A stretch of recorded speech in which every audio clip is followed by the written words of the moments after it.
আসসালামু আলাইকুম সম্মানিত দর্শকবৃন্দ, যে ঘাসটির সামনে আজকে দাঁড়িয়ে রয়েছি এটি হলো সেই গুয়াতিমালা ঘাস, অর্থাৎ আমেরিকান 5G বলা হয়। দর্শক শ্রোতা, এই ঘাসটি আপনি আপনার খামারের গরু ছাগল অথবা বেড়া মহিষ গারল যে কোনো গবাদি পশুর জন্য আপনি চাষ করতে পারবেন। দর্শক শ্রোতা, এই ঘাসটি অনেকটা ভুট্টা গাছের মতো দেখতে দেখা যায়, তবে আসলে এটা ভুট্টা গাছের মতো দেখা গেলেও এটা কিন্তু ভুট্টা গাছ নয়। দর্শক, ভুট্টা গাছ কিন্তু একটি গাছ থেকে একটি গাছই হয়। আর এই গুয়াতিমালা ঘাসটি দেখেন আপনি, একটি একটি জারে কি পরিমাণ ঘাস হয়।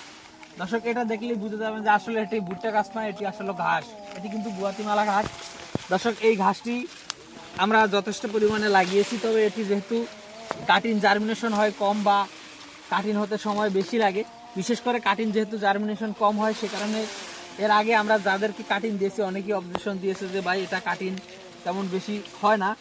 সে কারণে আমরা নিজেরা কাটিং মানে এই গাছটা, এই জাটা সম্পূর্ণ উঠিয়ে নিব, বা এখান থেকে অর্ধেক গাছ কেটে মাটি সহ বা শিকড় সহ উঠিয়ে নিব, এবং এখান থেকে একটি দুইটি তিনটি এরকম আলাদা আলাদা করে শিকড় সহ কাস্টমারদেরকে দিব। তবে এখান থেকে কেটে নিব, নিচ থেকে যেহেতু শিকড় রয়েছে আর ডাটাটা রয়েছে, এতটুকুন থাকলেই যথেষ্ট, পাতা থাকার দরকার নেই, কারণ বস্তা করে দিলে এত বড় গাছ বস্তা ভরা আসলে সম্ভব নয়।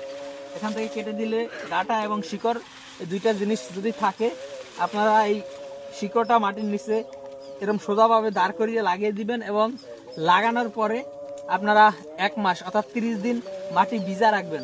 অর্থাৎ মাটি ভিজা রাখলে আপনি যদি 100 কাটিং রোপণ করেন, 100 চারা রোপণ করেন, 100 চারাই কিন্তু হবে, একটা চারাও কিন্তু মিস হবে না বা মারা যাবে না। দর্শক শ্রোতা, গুয়াতিমালা ঘাসের কাটিং অনেক মিস হয় বা মারা যায়, কিন্তু চারা একটাও মারা যায় না।